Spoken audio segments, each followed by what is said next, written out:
kõigepealt küsin seda, et kas teie sees on sellist vahepeal sellist tunnet, et kuidagi tunned, et sa oled sees pidi määrdunud? Oled sellist tunnet tundnud kunagi? Anne, see ei ole, nii on. No tasaga. Kirikus või üks kirikus käimise põhjuseid on kindlasti see, et sa tuleksid ja laseksid Jumalast puhast. Eks?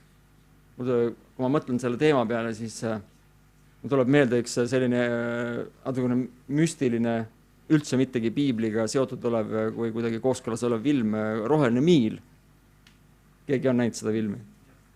Seal oli üks must suur hea südamega vang, kes oli surma mõistetud, kes siis parandas haigeid seal. Ja siis, kui ta parandas neid, siis ta võttis nende haiguse või nagu pahad asjad ja siis lasi selle ennast välja, mäletate niisugust väikest liblikat. Mul on vahepeal sama tunne, et kui sa tunned, et tahaks kuidagi või on ütleme, mingisugune selline olukord, et sa tunned, et sa oled sees kuidagi must, siis eks hea vahepeal samamoodi samat asja teha, et lased välja midagi. Me võime teha seda täpselt samamoodi täna ülistuse ajal. Ma ei mõtle, et liblikaid ja hakkame välja laskma, aga ülistus on kindlasti kahepoolne. Ühelt poolt sa annad tänutundega Jumalale teada seda, et sa oled tänulik temale nende asjadest, mis ta on teinud siin elus. Ja teiselt poolt sa avad ennast ja lased ka kõik selle, mis sind koormab, võib-olla ka vaevab või mustab või mis iganes on kogunenud sinu sisse. Sest ma julgen väita, et väga paljud suuremad probleemid ongi just seotud inimestel eelkõige nende asjadega, mis on kogunenud ja mis on pikamaajaliselt meie sisse jäänud. Et need mingisugused asjad, millest sa pole üle saanud, mingisugused asjad, mis sa ise oled teinud ja sa ei suuda endale andestada näiteks, mõned asjad, millega sa maadad, millest sa ei saa jagu, mis tekitavad sellist frustratsiooni. Ja tegelikult ka loomulikult need välised olukorrad tänapäeval räägitakse hästi palju sellest vaimsest tervisest. Ja ma kujutan ette, et see võiks või peaks küll nii olema, või minu arvates see võiks olla nii, et kui inimesed, kes on vaimulikult katki, ma mõtlen eelkõige siis mittekristlasi, et siis võiks ju tulla, kuhu asutusse sa pöördud, et EMOS sealt vist seda ravi ei saa. Psühhiaatrid, psühholoogid kindlasti teevad ka neid töid. On igasuguseid laagreid, teraapiaid, igasugused alternatiivseid viise, samamoodi nende sinna liblikate maailma, kus siis proovitakse kuidagi hakkama saada oma sisemiste asjadega. Aga ma leian seda, et võiks ju olla nii, et ikkagi kirik ja kogudus ja Jumala rahvas võiks küll olla nii-öelda selle vaimse tervise retsepti maaletujad. Ehk siis mitte kirikuasutus või hoone, vaid me ise võiksime küll olla. Ma ei ütle, et me oleme paremad kui teised inimesed, aga ma arvan, et kristlastel võiks või peaks olema selline meil peaks olema selline ligipääs nendele Jumala asjadele, mis tegelikult hoiavad meie vaimuliku tervise korras.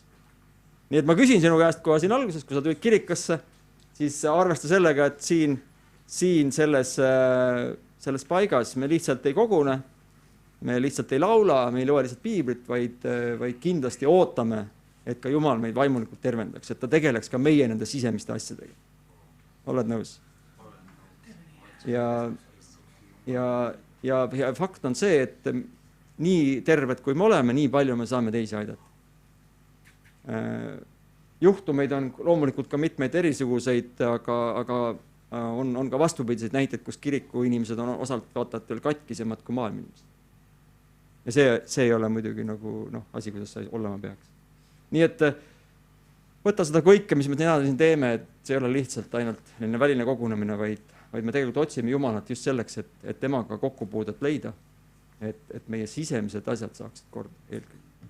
Nii et tõusame ja... Halleluuja, halleluuja, Adonai. Halleluuja, halleluuja, Adonai.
Kogu loodu täis su kiitust ja au.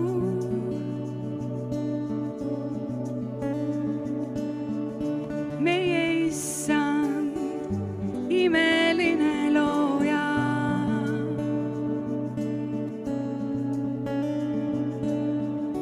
Nii petlik ja muutuv see, mis tuleb maailmast.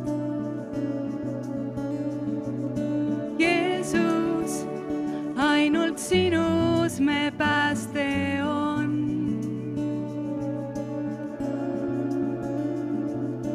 Püha, püha oled sa.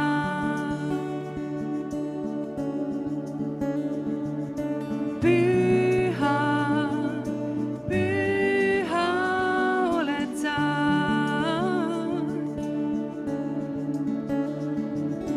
Püha, püha oled sa.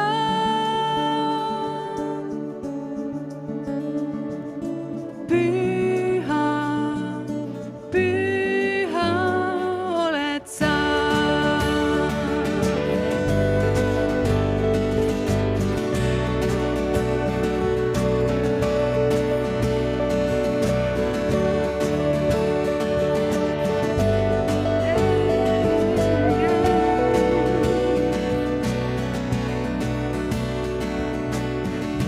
Kogu loodu täis su kiitust ja au.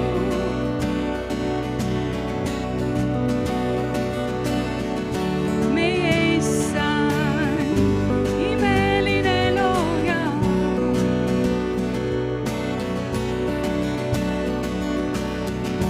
Nii petlik ja muutuv see, mis tuleb maailmast. Jeesus, ainult sinus me pääste on. Püha, püha, püha oled sa.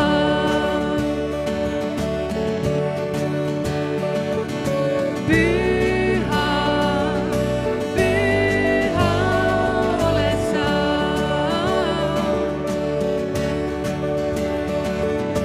Püha, püha oled sa.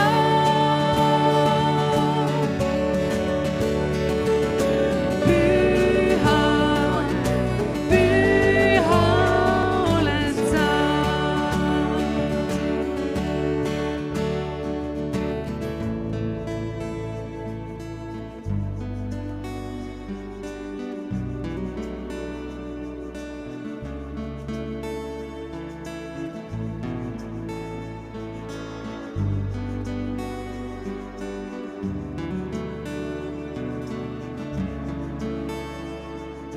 Jeesus, me tuleme su juurde, sest vajame su armastust.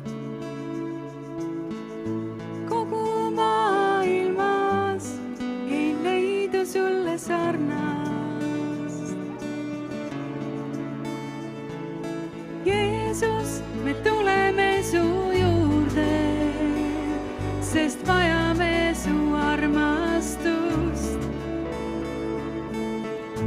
Kogu maailmas ei leidu sulle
püha oled sa.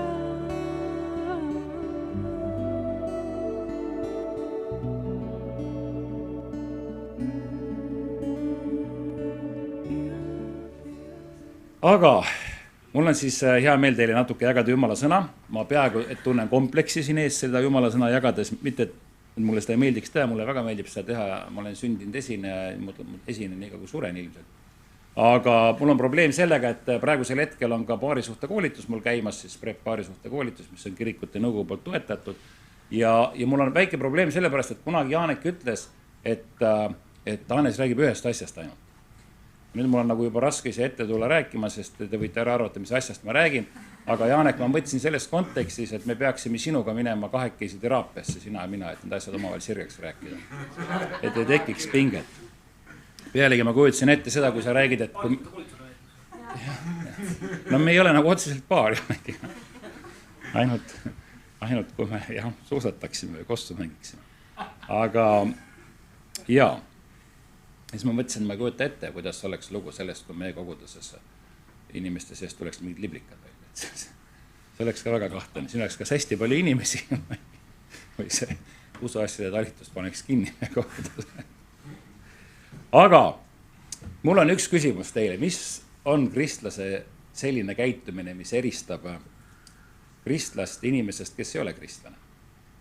Ehk siis te kõigepealt peate ütles, et ma saaksin tänast sõnumit rääkida, te peate ära arvama selle sõnumi pealkirja. Kunagi oli üks Daniel, üks lahe mees, ei mäleta, mis ta need ametlikud, ta võis olla see peaminister, igatahes oli ta valitsuses ametis ja siis ühe kuninga puhul ta pidi kuningale unenägusid tõlgendama, mida kas te mäletate. Nebukadnetser nägi unenägusid ja siis Daniel pidi talle tõlgendama neid unenägusid, et saada aru, mida Jumal räägib Nebukadnetserile. Aga ükskord oli niimoodi, et Nebukadnetser kutsus Danieli enda juurde või õigemini Daniel pidi kõigepealt ära arvama unenäo ja siis selle ära seletama. Teil on täna umbes sama, et te peate ära arvama selle jutluse pealkirja ja siis ma saan seda rääkima hakata. Aga tegelikult vihje on selles, et mis eristab kristlasi, mis eristab meid siis nendest inimestest, kes ei ole kristlased. Ma mõtlen käitumise praktika või tava, et midagi me teeme, mida tavalinimesed sellisel moel ei tee, kuigi nad teevad seda tsipakene ka.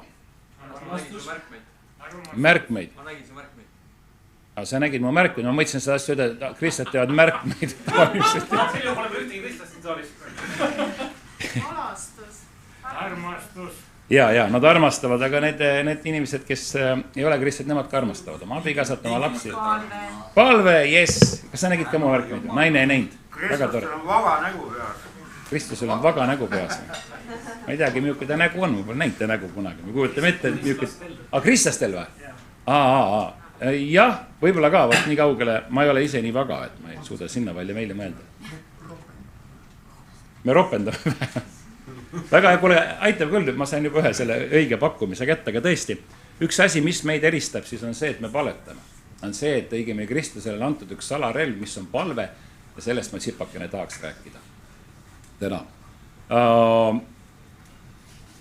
Minu üks lemmik kirjakohtasid on Rooma kirjast peatükk 12 ja salm 2, mis siis räägib sellest, et Jumalale meelepärane ohver või õigemini ma loen selle ette, mis ma seda ümber ikka räägin, on see, et ärge muganduge praeguse ajaga, vaid muutuge meele uuendamise teel, et te katsuksite läbi, mis on Jumala tahtmine, mis on hea ja meelepärane ja täiuslik. Ja seal enne ette ta vist veel ütleb, et see olgu teie mõistlik Jumala teenistus. Kui ma avastasin Jumalas, ma mõtlesin, ja mõtlen siiamaani, et kuidas ma saaks seda teenida. Nii, et mul ei oleks vaga nägu peas, nii, et minu Jumala teenimine ei oleks sellest, et ma ropendan vähem, kuigi Piibel ütleb, et ärge vanduge, ärge ropendage, eks ole, või ta ütleb vanduge vist. Ehk siis ma ei taha, et minu kristlik identiteet oleks nende asjade najal, mida ma ei tee. Ma ei joo, ma ei suitseta, ma ei käi naistes, ma käin oma naisega. Ja sellest see teeb must hea kristlase. See on jama põhimõtteliselt. See on siis, kui sa saad kristlaseks, tead Jumalat järgima hakata, siis sa jätad osad asjad tegemata, võib-olla mida sa muidu teeksid. Ja see ei tähenda seda, et kõik inimesed, kes ei ole kristlased, seda ka ilmtingimata teeksid. Aga siiski, mis eristab, mis kujundab minu identiteedi kui kristlane, üks asi kindlasti on see, et see on palve. Ja kui Piibel siin ütleb seda, et katsuge läbi, mis on Jumala tahtmine, mis on hea ja meelepärane ja täiuslik, siis hea on hea ja meelepärane on ka päris hea. ma tahaks täiuslikku kätte saada. Head suusad on päris head, kui sa suusatad. Täiuslikud suusad on ka päris head, aga, või need meelepärased suusad, ma ei tea isegi, millised need meelepärased suusad täpselt on, see võrdlus võib-olla kohe klapi. Aga selleks, et hästi võistelda, sul on vaja täiuslikke suuski. Sul on vaja kõige kallimaid suuski, mis libisevad kõige paremini. Ja kõige kõrgemad floori, sinna kõrgfloori sinna alla vaja panna, selleks, et siis hästi teha seda, mis sulle meeldib.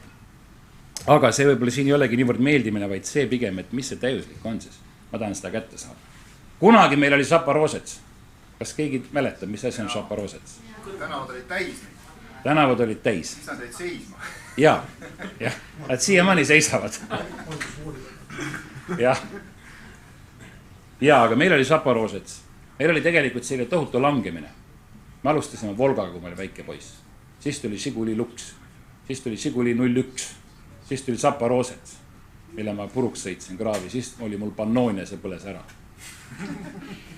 Lõpuks jäi jalgratas. Neile mu vend ära müüs, kui ma Ameerikasse läksin. Aga see sapikas oli siuke sapikas, et ma nüüd ei nii täpselt spetsiifikat ja mäleta. Ma tean, hobujõudusid oli 2,5 minu arust. Kilovatt oli 13. No natuke rohkem, ma liialdan.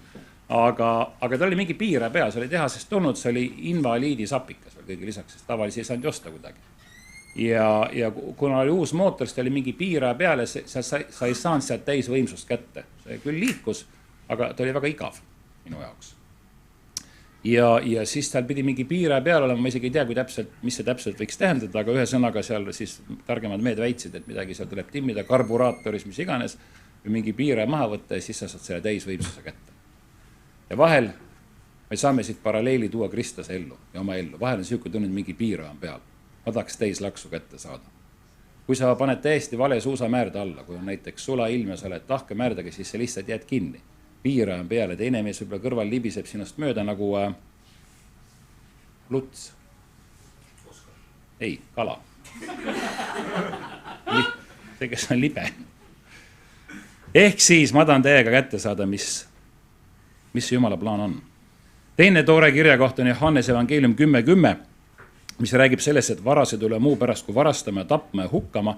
Mina olen tulnud, et neil oleks see elu ja oleks seda ülirohkesti. Ehk siis see Jeesus, kellesse me usume, keda me teenime, kellest me laulame, kelle läheduses meile meeldib viibida, kelle ristipuu märk on siin seina peal. See Jeesus tuli selleks, et anda meile elu ja mina olen väga tänulik selle üle. Ma olen leidnud eesmärgi, perspektiivi, väljavaate. See oli 35 aastat tagasi, siiamaani kütab see mind ja siiamaani viib edasi ja ma olen aru saanud, et viib lõpuni välja. Aga ometigi see on väga tore, aga kui Jeesus ütles ka seda, et ma olen andnud neile elu ja ülirohke elu, siis mind kangesti huvitab, mis see ülirohke on. Mis on see veel lisalaks, mis sealt kätte võib saada? Jah, ma ei hakka praegu dopingust rääkima. Paulus tahtis kätte saada seda sama. Ma näitan paari klippi, ma loodan, et me saame näidata, kuidas teil on seal, ma mõne aja pärast. Leidsite üles, see on ERR-is saated kuskilt arhiivist, ma ise päeval vaatasin, et siis okei, see on mõne hetke pärast. Aga Paulus kirjutas ka niimoodi, et see on Filippi kiri peatükk 3 ja salm 10, ta ütleb, et ma püüan ära tunda teda ja tema üles tõusmise väge ja tema kannatuse osadust, saades tema surma sarnaseks, et ma kuidagi jõuaksin üles tõusmisele surnuist. Mitte, et ma selle oleksin kätte saanud, oleksin juba täiuslik, aga ma püüan kätte saada seda, mille pärast Kristus Jeesus on minu kätte saanud. Ehk siis Paulus püüdles millegi poole. Ta püüdis kätte saada seda, mille pärast Kristus on tema kätte saanud ja see on väga huvitav. Isegi kui ta Filippi kirja kirjutas, ta oli juba mõnda aega teenistuses olnud, Jumal oli tema läbi vägevaid tegusid teinud, ta tookord seda ilmselt sellisel moel ei adunud, kui sa tänasel peal tagasi vaatad, siis see on mees, ilmselt on see maailm üks kõige levinumaid autoreid. Piibel on kõige levinud raamat maailmas, mis 11-kordselt ületab siis J.R. Rowlingu Harry Potteri saaga, mida on siis 500 miljonit, midagi taolist müüdud, piibleid on üle 6 miljardi maailmas. Hiinas oli mingi punane või sinine raamat, aga see ei ole arves. Punane raamat. Aga Paulus on siis suur osa Uues Testamendis kirjutanud, seda tsiteeritakse tänasel hetkel praegusel tuhandetes ja sadades tuhandetes kogudustes üle maailma, sõltuvad siis kellaaegadest Ameerikas praegusel hetkel tsiteerite, seal on magavad. aga nad hakkavad varsti tsiteerima. Ühesõnaga, see on mees, kelle tegevuse läbi Jumal on muutnud tervet maailma ja see mees oli selleks ajaks päris palju juba saavutanud, ometigi ta ütles, et ma püüan kätte saada seda, mille pärast Jumal mind on kätte saanud. See on üks motivaator minu jaoks, kui ma tahan kätte saada seda, mille pärast tema mind on kätte saanud. Kui ma vaatan tagasi oma elule, ma olen tänulik, et ma olen saanud temaga käia alates 18. eluaastast, tegelikult varem ka juba, aga siis teadlikult. Temaga kokku leppides, teda mõistes ja temaga siis oma sammu seades teadlikult. See on väga tore, aga elu läheb edasi. Ma tahan veel rohkem kätte saada seda, mille pärast Jumal mind on kätte saanud. Ja siis ma mõtlengi, et mis on siis see viis, kuidas ma saan rohkem teada Jumalast.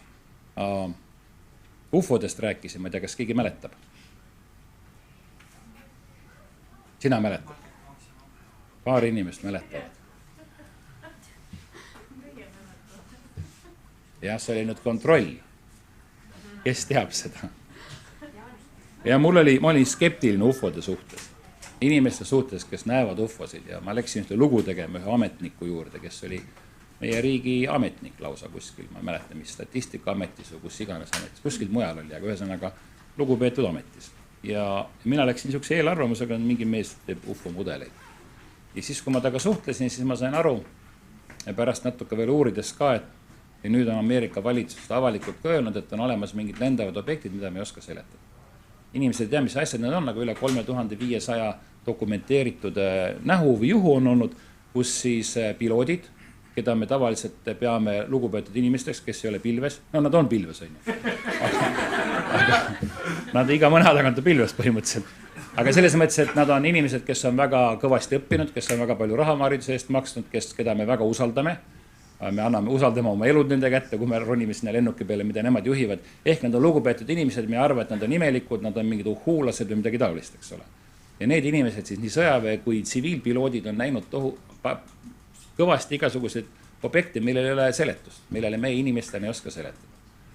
Ja siis ma saan aru, et iseasi, kas sa usud nüüd ufodesse või mitte, siis ei oma tähtsust, kuna need asjad on kuskil mingisugune paralleelmaailm on olemas. Mingi asi eksisteerib, ma ei tea, mis see täpselt on.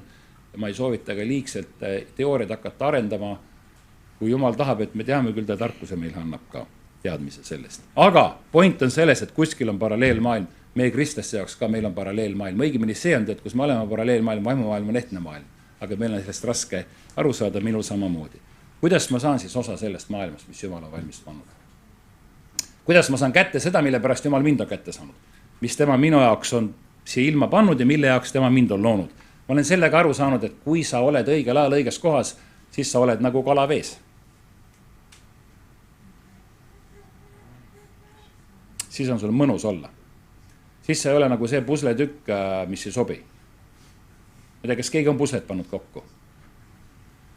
Paned puslet kokku, me pole tükk aega seda teinud, kunagi võib-olla proovisin, aga vahel on niimoodi, et sa muidugi üks tükk nagu läheks. No ta on enam-vähem sama kujuga, nagu see auk, kuhu ta peaks minema. Ja kui sa kõvasti topid, läheb ka. Aga ta läheb nagu kõverat. Ta ei lähe sinna päris õigesti. Ja tal on ebamugav ja pilt on sassis ja kõigil on natuke ebamugav. Selleks, et oleks mugav, et sa võiksid tunda ennast nagu kala vees. See ei tähenda, et alati on lust ja lillepidu ja kindlasti on raskusi. Elus nii või naa neid tuleb ette. Aga kui sa oled inimene, siis tuleb neid ette ja kui sa elad. Aga sellegi poolest, et kuidas siis tunda seda osa, mis Jumal on valmis pannud, kuidas sellest kinni haarata, kuidas siis igasuguste maailma asjade, kiuste, raskuste,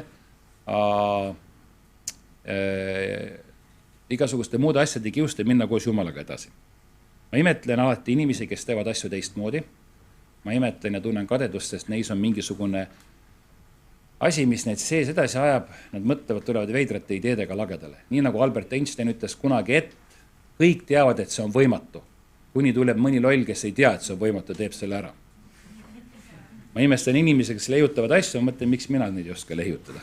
Ja ma imetlen sportlasi, kes teevad selliseid asju, mida ma teen samamoodi oma arvast õudset sporti teen, aga no ei tule üldse välja võrreldes nendega. Kas või suusatamine, nemad liuglevad ja mina jõuan alles sinna finišisse, siis kõige hullem oli see ükskord, ma jõudsin finišisse 6 tundi hiljem. Sõbrad jõudsid 6 tundi enne mind finišisse, hakkasime koos suusatama. Oli 5:30 hommikul. kuidas? Ei, ma sõitsin õiges suunas ja ma sõitsin, mul olid head suusad, ma sõitsin õiges suunas, kõik inimesed läksid seda pidi, keegi ei tulnud mulle vastu. Aga need, kes juba hakkasid tagasi finiši, nemad tulid vastu mul ühel hetkel juba. Aga jah, ma mõtlen ja vaatan tšempione, mõtlen, mis nad teevad teistmoodi, mis asi see on, mis neid viib nii kaugele, mis neid viib edasi. Ja see maineponnistus on tore, see on põnev, me imetleme seda, see on lahe inimese jaoks. Aga veel olulisem on see vaimne ponnistus. Mis viib mind Jumalale lähemale, mis annab mulle kätte selle, mille pärast Jumal mind on kutsunud, mis annab mulle selle ülirohke elu. Ja üks asi, nii nagu ma siis alguses küsisin oma selle jutluse, tänase ettekande või jutluse pealkirja see on palve. Üks asi, mis eristab meid, kristlasi, võib-olla rohkem nendest inimestest, kes ei ole kristlased. Kui me ütleme maailma inimesed, siis see on ka natuke imelik termin, sest me kõik oleme selles maailmas. Kui sa oled ufo, siis sa võib-olla ei ole maailma inimene. See roheline mehike, aga muidu me oleme kõik sellest maailmast. Aga mis meid eristab, üks asi on see palve. Ja palve on üks selline salarelv, mille Jumal on andnud siis selleks, et tulla talle lähemale, et märgata teda, et näha teda, et saada kätte see reaalsus, mis ta meie jaoks pakub. Ja ma tahangi vaadata paari näidet. Ma tahtsin küsida, kas meid eristab see, et paganid ei palveta või? Väejutluses just on öeldud, et ärge palju lobisege nagu paganad, kui te palvetate, ärge palju lobisege nagu paganad ka palvetavad. Ja, ma ei öeldki, et see meid eristab.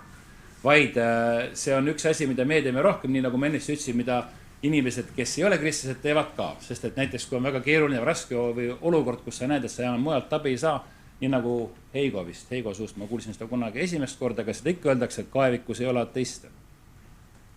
Et siis, kui sul on surm silme ees, on raske asi silme ees, siis palvetavad ka need inimesed, kes võib-olla ei usu Jumalasse, aga ometigi loodavad ja ootavad midagi. Ja kui ta räägib paganatest, siis on erinevad usundid, kus siis loetakse igasuguseid mantraid ja selliseid palveid ja lobisetakse palju ja võib-olla ta mõtles seda. Aga jah, kõik palvetavad ometigi kristlased. Kui sa võtad teise eestlase, kes ei käi kirikus, siis ta tõenäoliselt ei palveta. Sellisel kujul, nagu meie kristlased palvetavad. Aga nüüd ma vaataks, kas me saame vaadata ühte klippi?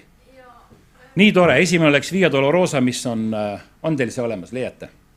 Me vaatame ühte klippi, see on üks saade, mis ma tegin, mis meie tegime. Ja siis, kuna osad ei ole seda vist näinud, ma pean selle vähemalt jupidele näitama. Ja siis ma räägin sealt edasi. Ja see oleks siis 10.55 kuni 11.55. 1 minut. Häälega oleks ka hea.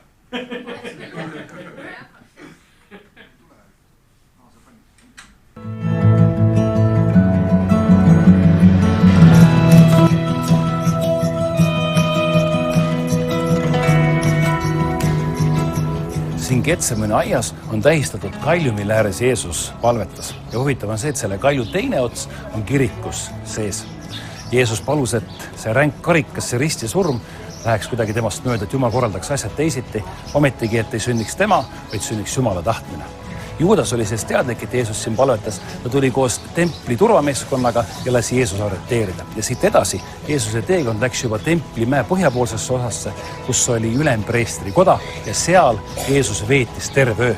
Nüüd selle öö jooksul suutis Peetrus Jeesust 3 korda salata ja kui ta 3. kord oli seda teinud, siis sel hetkel laulis kukk.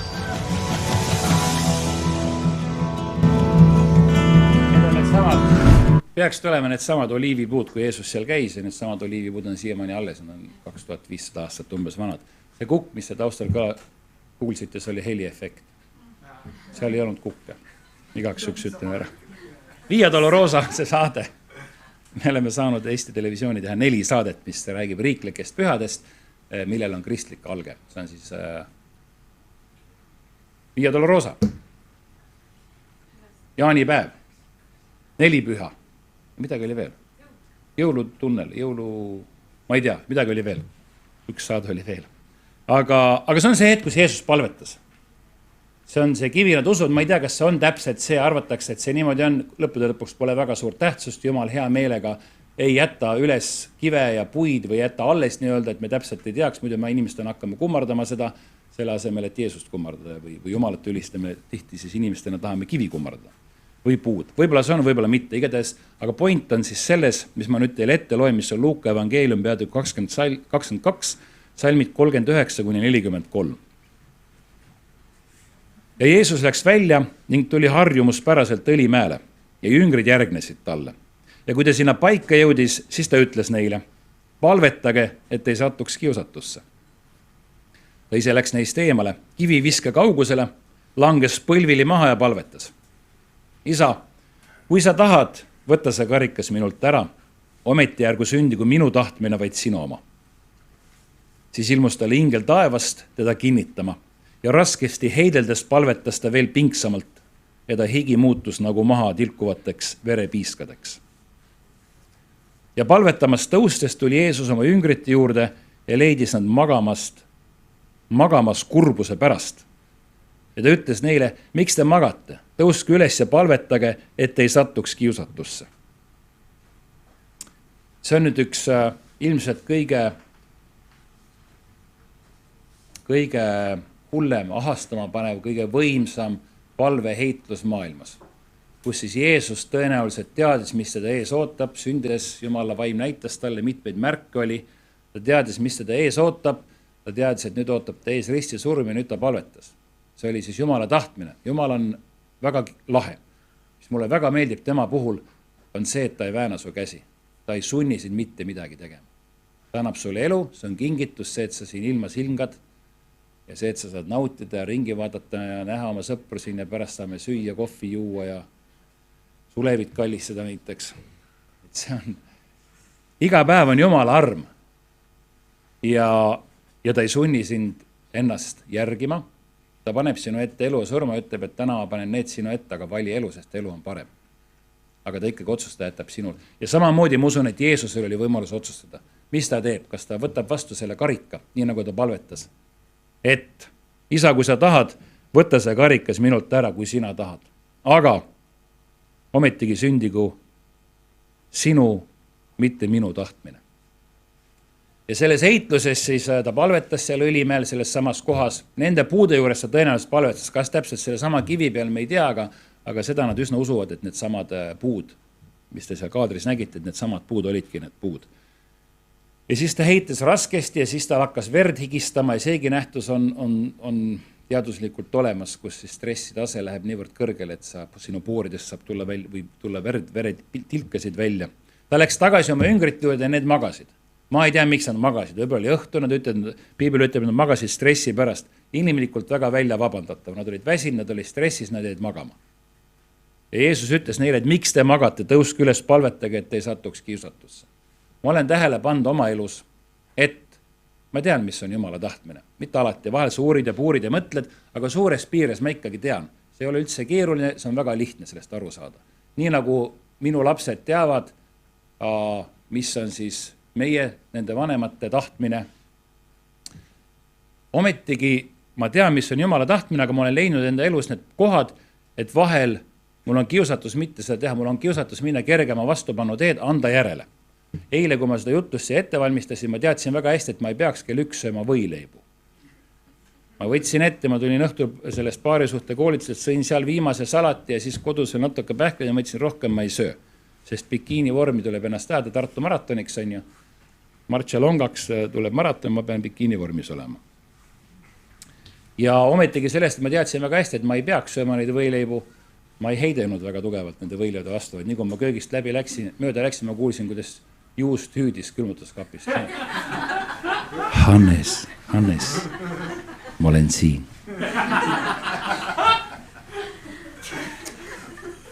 Ma tean, mis on õige, aga ma ei suuda seda teha. Paulus ütles muideks, meie lohutuseks. Paulus ütles sama asja, et ma tean, mida ma peaksin tegema, ometigi ma teen valesid asju. Ma mõtlen, kui Paulus ta ütles, siis mul on ka lootust. Ehk siis ma tean, mis on õige asi, aga ma tihti ei suuda seda täita. Ma teen asju, mida ma ei peaks tegema, mõtlen, pärast ma tunnen halvasti ennast ja ma tunnen kahetsust ja ma mõtlen, et see ei aidanud mind, see ei viid mind edasi, see viis mind pigem tagasi. Ja mis nüüd eristab neid kahte? Üks mees võttis vastu selle Jumala tahtmise, ta tegi seda, milleks ta oli kutsutud ja teised mehed magasid. Mis siit edasi juhtus oli see, et nad jäid magama. Nad ei läinud edasi Jumala plaaniga, Jeesus läks edasi sellega, mis tema jaoks oli valmis pandud. Sel hetkel apostlid või need jüngrid, need järgijad, kes seal üleval olid, nemad ei läinud. Ehk siis väga lihtne aritmeetika on see, et kui sa palvetad, sul on jõudu minna edasi. Kui sa ei palveta, sul ei ole jõudu selle maailma vastu seista. kui sa palvetad, sul on võimalus siseneda nendesse asjadesse, mis Jumal sinu jaoks on valmis pannud ja ma ei ütle, et see on mustvalge, see täpselt ja ainult niimoodi ongi, aga tihti on see, et siis on sul rohkem jõudu. Ma olen tähele pannud seda, et kui sa teed rohkem trenni, siis sa liigud kiiremini edasi.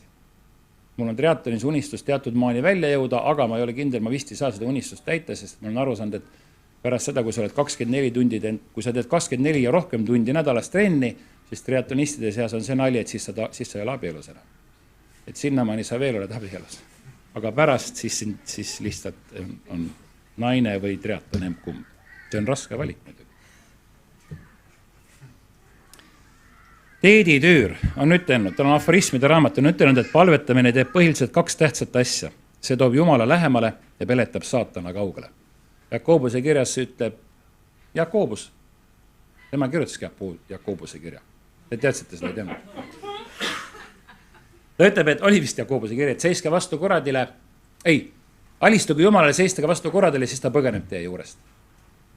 Ehk siis tingimus on see, et sa alistud Jumalale, et sa oled tema viise järgid, sa oled talle meelepärane, sa teed asju, mis tema tahab, et sa teeksid ja siis sul on kerge vastu seista kuradile. Aga üks hea uudis on see, isegi kui ma sõin neid juustuvõileibasid, ega ma ei jätta jonni. Täna õhtul ma kavatsen neid mitte süüa. Ma ei tea, kas mul tuleb.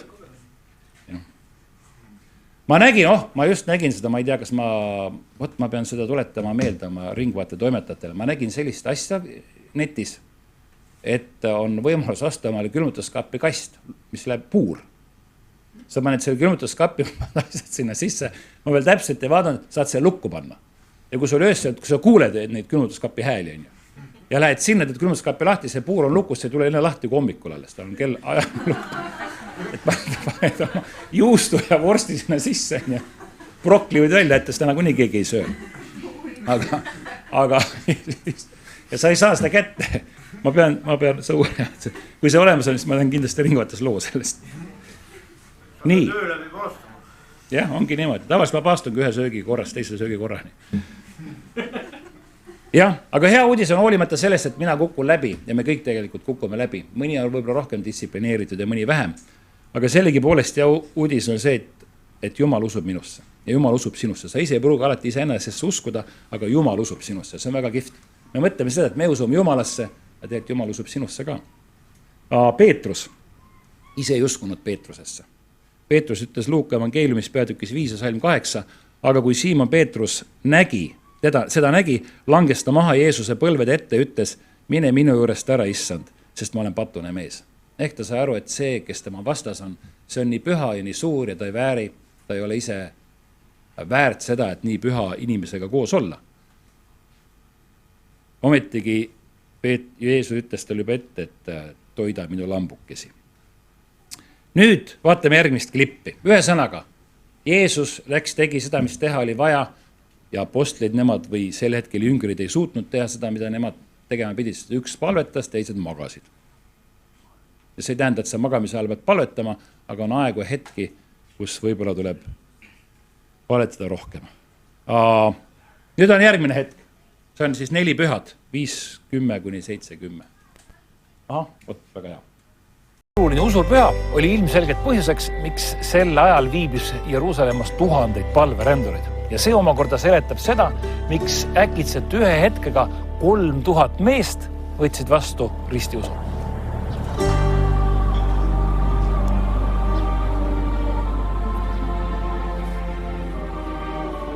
See ongi ülemine tuba.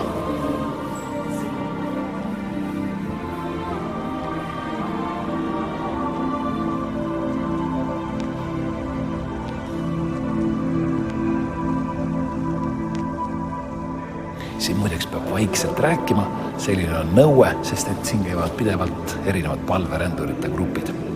See kuulub Iisraeli riigile, see ülemine tuba ja katoliku kirik, kelle pea paavsti hiljutiseks külaskäiguks muideks ehitati salter siia, on korduvalt tahtnud Iisraeli riigi käest seda ülemist tuba ära osta. Riik muidugi on keeldunud, sest selle maja alumisel korrusel arvatavasti on nende kõige vägevama kuninga Taaveti haud.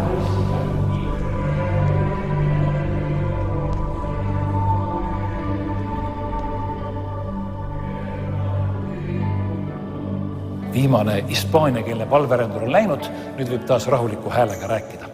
Minule see ülemine tuba kangesti meeldib, sest et 4 pühapäeva näol ei olnud tegemist lihtsalt kombetalitusega, vaid sel hetkel esimest korda inimkonna ajaloos Jumala vaim täitis kõik need inimesed, kes siin selles ruumis viibisid ja nende kivide peal seisid. See tähendab seda, et iga inimene, nii sina kui mina, võivad osa saada Jumala rõõmust ja rahust ja Jumala väest. Ja mulle tundub mitte ainult inimesed, vaid ka ülemise toa hiired said nii väge täis, et närisid ennast läbi kivi.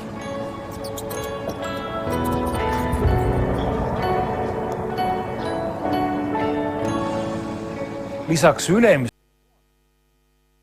See ongi ülemine tuba. See on see kuulus ja vägev tuba, siis, mida 4 pühilased väga kalliks, võib-olla tähtsaks peavad, kas kalliks, aga tähtsaks nimelt. See on see koht, kus siis Jumala vaim langes inimeste peale sellisel moel ja lihtsurelike peale, nagu seda kunagi enne ei juhtunud. See oli preestrite, prohvetite, kuningate peal, aga tavainimeste peal seda ei olnud juhtunud. Ja apostlite tegude raamatu algus pärast seda, kui Jeesus oli taevasse ära läinud, üles tõusnud surnuist, ütleb niimoodi. Siis nad pöördusid tagasi Jeruusalemma, see on apostlite teod 1.12. Mäelt, mida kutsutakse Õlimäeks ja mis on Jeruusalemma lähedal 1 hingamispäeva teekonna kaugusel. Ja kui nad linna tulid, läksid nad ülemisse tuppa, kus neil oli tavaks viibida. Peetrus ja Johannes ja Jakobus ja Andreas ja Filippus ja Toomas, Bartolomeus ja Matteus, Jakobus, Alfeuse poeg ja Seloot Siimon. Heigo räägib teile, kes on Seloot või mis on Seloot. Ei, hiljem. Mina ei tea, mis on Seloot. Aga Seloot Siimon ühesõnaga oli ka seal. Ja Juudas Jakobuse poeg. Kuidas? Selootid olid tolleksed terroristid, kes sõdisid roomlaste vastu. Mitte teolised. Mitte teolised, aga terroristid. Terroristid, jah. Korraldasid mõrvasid ja andsid nuga roomlastele, kus sai. Päris karm seltskond, eks ole. Ma ei teadnudki seda. Ma isegi ei tea, kas ma tahtsin seda teada saada.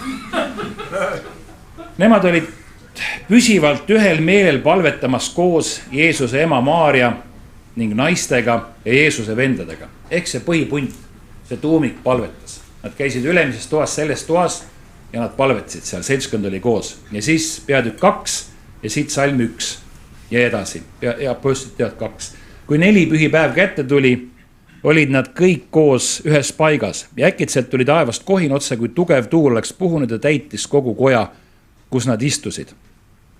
Ja nad nägid otse, kui hargnevaid tulekeeli, mis laskusid iga üksiku peale nende seas. Ja nad kõik täideti püha vaimuga ning nad hakkasid rääkima teisi keeli. Nõnda nagu vaim andis neile rääkida. Jeruusalemmas aga oli elamas juute, vagasid mehi kõigi rahvaste keskelt, kes on taeva all. Kui nüüd see hääl kostis, tuli kokku nende kogukond ja kõiki valdas hämmastus, sest iga üks kuulis räägitavat oma muret. Nad jahmusid ja panid imeks, öeldes, ennäe, eks need kõik, kes räägivad, ole galilealased. Kuidas siis meist iga üks kuuleb oma sünnimaa murret?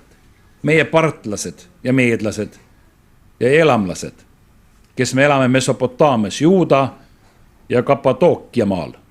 See ei tead, kus on Kappadookia maal? Okay. Ma mõtlesin, see on Pokumaa lähedal, aga ei.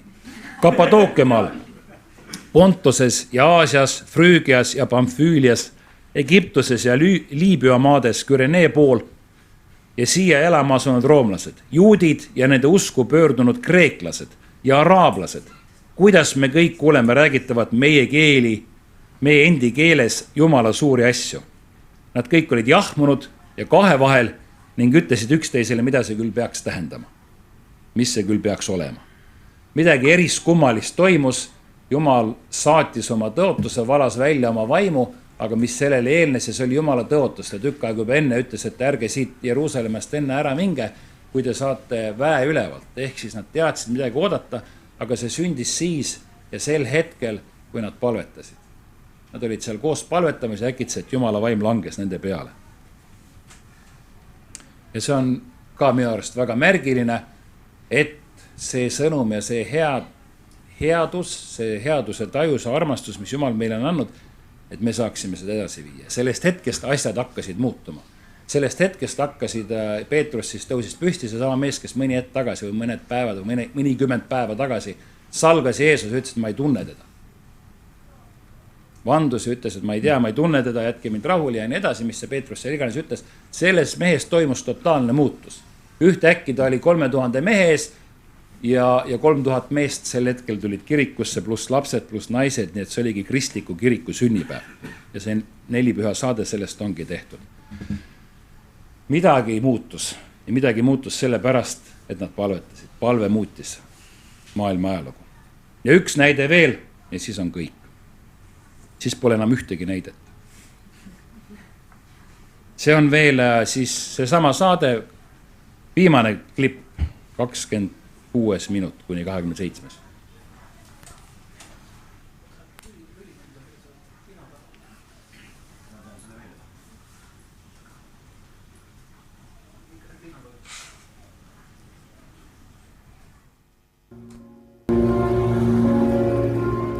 Kui algkristlik kogudus pidas esialgu Peetrust selle sõnumi rahvusvaheliseks levitajaks, siis ajalugu tõestas, et selleks sai Paulus. Tema juhtimisel rajati hulgalisti kogudusi tänapäevase Türgi, Kreeka, Küprose, Malta ja Itaalia aladele.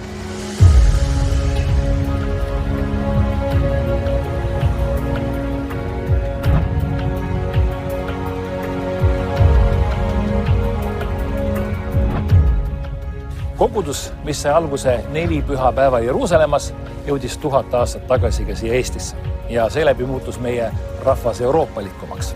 Kristus on Eestile ja tervele maailmale andnud rohkem, kui algselt võib-olla paistab. Kõige elementaarsematest asjadest alates, näiteks meie aja arvamine. Kalender hakkab pihta Kristuse sünniga ja ka 7-päevane nädal on pärit Piiblist. Visuaalselt näeme seda keskaegsete kirikutornidena meie ümber. Sisuliselt on sellest aga saanud osa meie identiteedist. Kultuur, haridus, õigusruum sellisena, nagu me praegu seda tajume, on suuresti tänu sellele, et Kristus jõudis ka Maarja maale.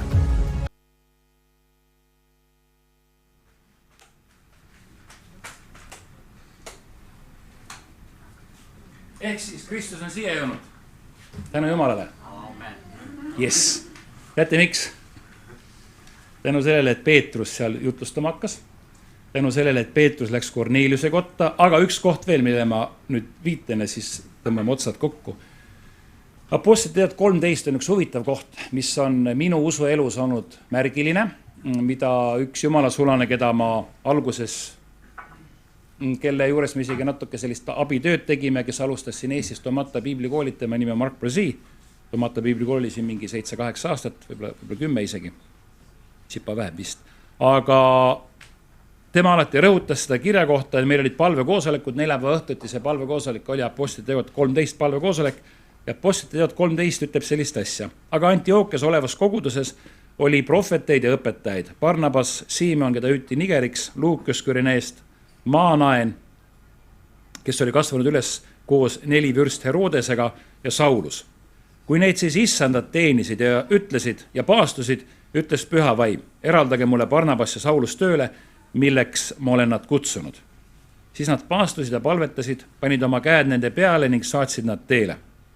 Kui nad olid püha vaimu poolt teele saadetud, tulid nad alla Seulekeiasse ja purjetasid Küprosele. Ja siit ma edasi ei loe, te võite edasi lugeda, aga siit hakkab rääkima sellest, kuidas nad läksid ühte, teise ja kolmandasse kohta, kuidas Jumala sõna hakkas levima. Aga huvitav on see, miks me selle veel välja toon viimaseks, on see, et Paulus sai siit oma suuna. Neil oli üks palvekoosolek, kus inimesed palvetasid ja paastusid, otsisid Jumala palet, võtsid aega selleks, et viibida koos Jumalaga ja Jumal andis direktsioonid ja juhtnöörid Paulusele, Barnabasele ja sealt see hakkas levima Euroopasse, kuni siis 1000 aastat hiljem jõudis siia Eestisse. Ja 2000 aastat hiljem jõudis siia Raua tänav 32. On umbes niimoodi. Umbes nii, jah. Ehk siis, et Jumal saaks oma plaani läbi Pauluse ellu viia. See, milleks oli Pauluse kutsunud, neil oli vaja palvet ja palvetamise ajal need asjad selgusid. Kui sa loed edasi, siis Paulusel ei olnud üldsegi lihtne, küll teda tümitati ja loobiti kividega ja peksti ja uputati ja ma ei tea, mida ta kõigiga tehti, aga ta tegi Jumala plaani. Sul oli siht, silmes oli teadmine ja suund ja sa suutsid läbi minna elu raskustest. Aga see suund tuli ilmseks siis, kui sa palvetas. Kui sa hakkad Paulust vaatama, enam praegu ei hakka selle hetkel vaatama, mul on siin mõned kirjakohad ka, aga Paulus kogu aeg palvetas. Üsna palju, see oli osa tema elust, see oli osa tema olemusest ja ma usun, et see oli ka üks võti tema edukuseks. Kas kellelgi on kunagi olnud selline tunne, et minu palvel pole jõudu, minu palvel pole väge, ma palvetan, aga see ei vii kuhugi? Ei ole. Jah, nii nagu mõne inimese PowerPointi esituses ei ole poweritega pointi sees. Edi Töör on ütelnud, et palvetamine on ainus vaimulik tegevus, mida ei õnnestu teeselda ega võltsida. Jah, minul on ka selline tunne vahel olnud, aga kui ma hakkan selle peale mõtlema, Jumal ütleb, et tõstke oma silmad kõrgemale. Kui ma hakkan selle peale mõtlema, et minu elu, teate, mille läbi see muutus. Kui sina oled täna siin kristlane, siis sinu elu muutus selle läbi, et sa pöördusid Jumala poole ja sa kutsusid ta enda ellu. Ja see on tohutu palvevägi. Ja kui sa selle peale mõtled, siis ülejäänud on ilmselt ka suht tehtav. Ehk siis sinu palvetes on vägi, sinu sõnades on jõud, Jumal on selle niimoodi seadnud, ta on kutsunud mind üles, ütleb, et palvetage, otsige tema palet. Meil on meie isa palve, kui jüngrid ütlesid, et õpeta meid palvetama. See on siis see osa, mis meid saab viia Jumala lähemale, see on üks nendest osadest. Aga see on üks osa, mis eristab kristlast sellest inimesest, kes ei ole kristlane, kes siin maailmas ilma Jumalata asju ajab. See on üks salarelv.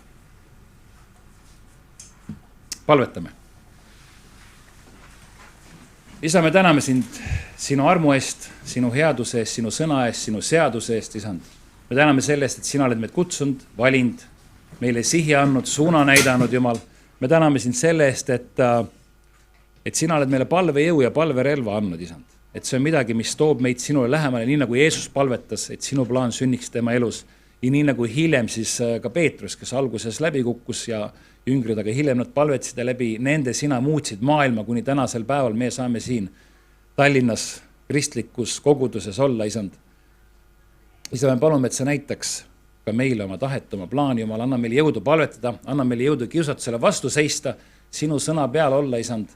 Näita meile, mis on sinu armu suurus ja laius ja sügavus, näita meile palve jõudu ja seda mõju, mis see esile toob meie eludes, meie lähedaste eludes ja siin maailmas. Ja me täname sind selle päeva eest, õnnistame seda päeva, Jumal, ja täname sind sinu armu eest. Amen.